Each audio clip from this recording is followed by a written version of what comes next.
Today I'm going to talk about how I plan and evaluate my week to optimize my creativity and productivity. My name is Martin, and this is how I plan to reach my 4 creative goals before I reach 40.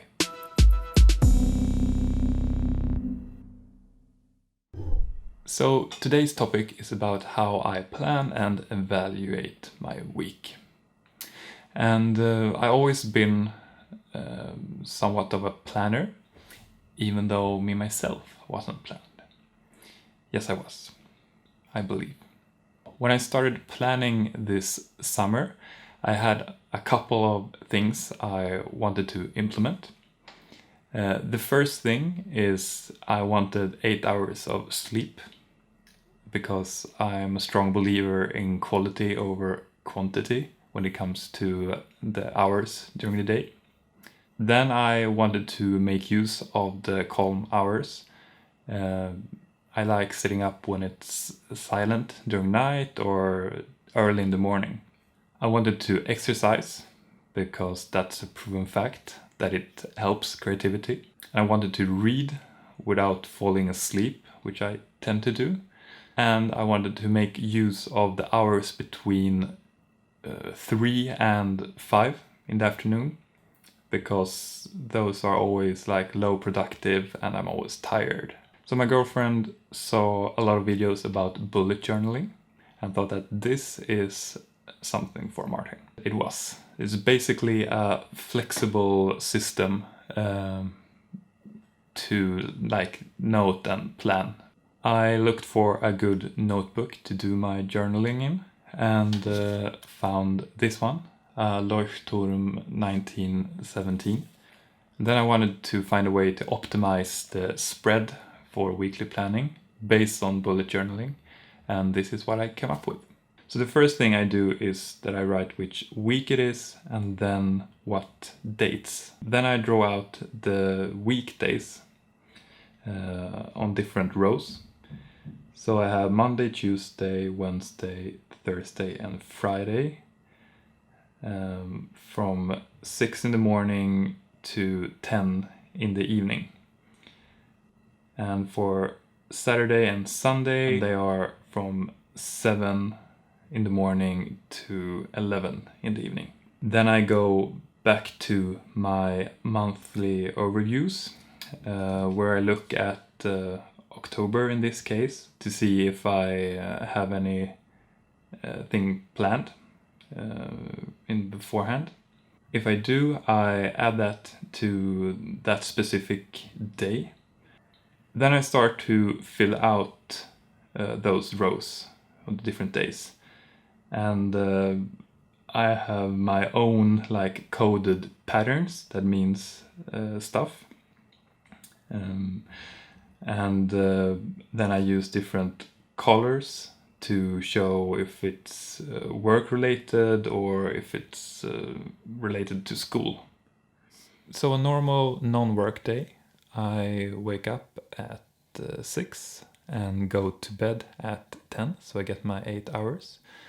Then I go up and start doing something productive, and after that at 8 I go and do some workout. And when I come home from the workout I read, because then I cannot fall asleep. And the second time I read during the day is at 2, because then it doesn't really matter if I go to sleep, because then I have my nap. And that also solves the problem between 3 and 5, because then I have energy again. And at 5 I cook dinner and eat dinner for 2 hours. And after I'm done with dinner, I have some leisure time for 1.5 hours and then some productive time again. If we take a look at an earlier spread, this is how it can look like when I'm done. So this system has been working very well for me. I guess it's important to like find your own way to set it up, depending on your taste and how much time you have. So the past week has been a little bit unfocused.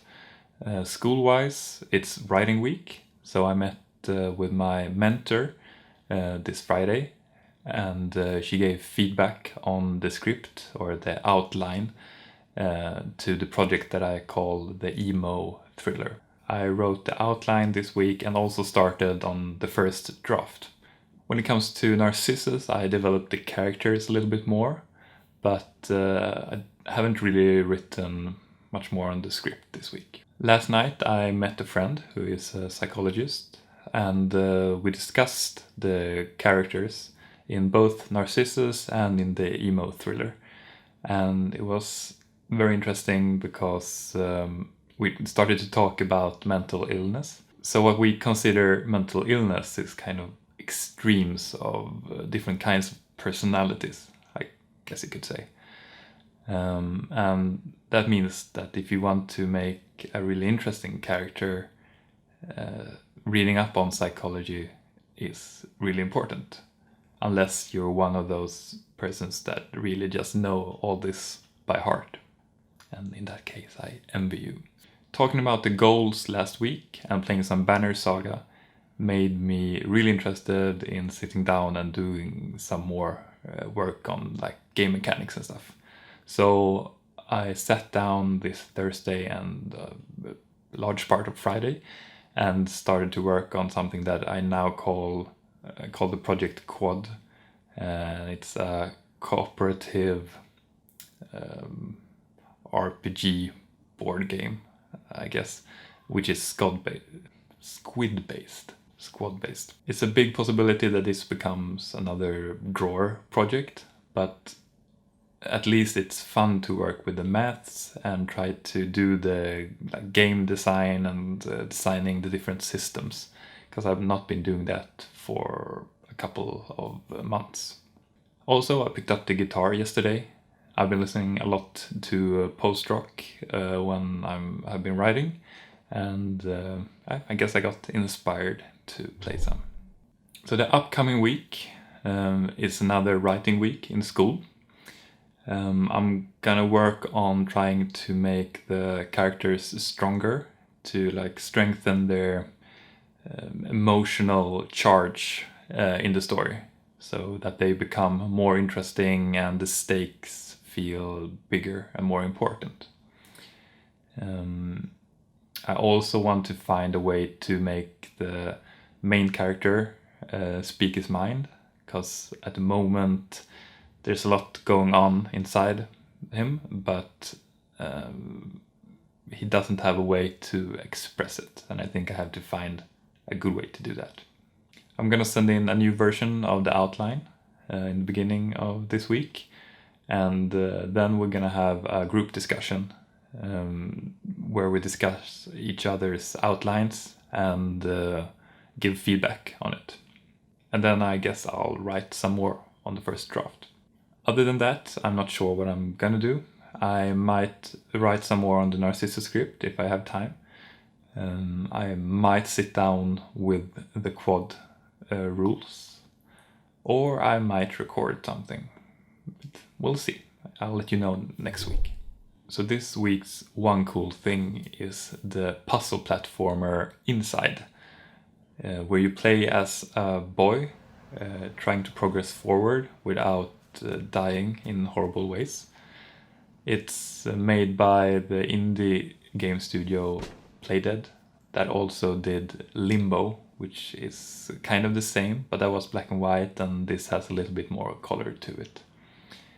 It's a great narrative adventure, no dialogue, and just play, and it takes about 3 or 4 hours to finish. So it's a short one, but pure quality, I would say. I bought it on PS4, but it's also available on Xbox One and Windows, and costs around $20 or euros. So that's what I had this week. If you have any suggestions, please write them down in the comment section. If you want to continue to follow me on my journey, please subscribe. Other than that, I'll say thank you for watching, and see you soon.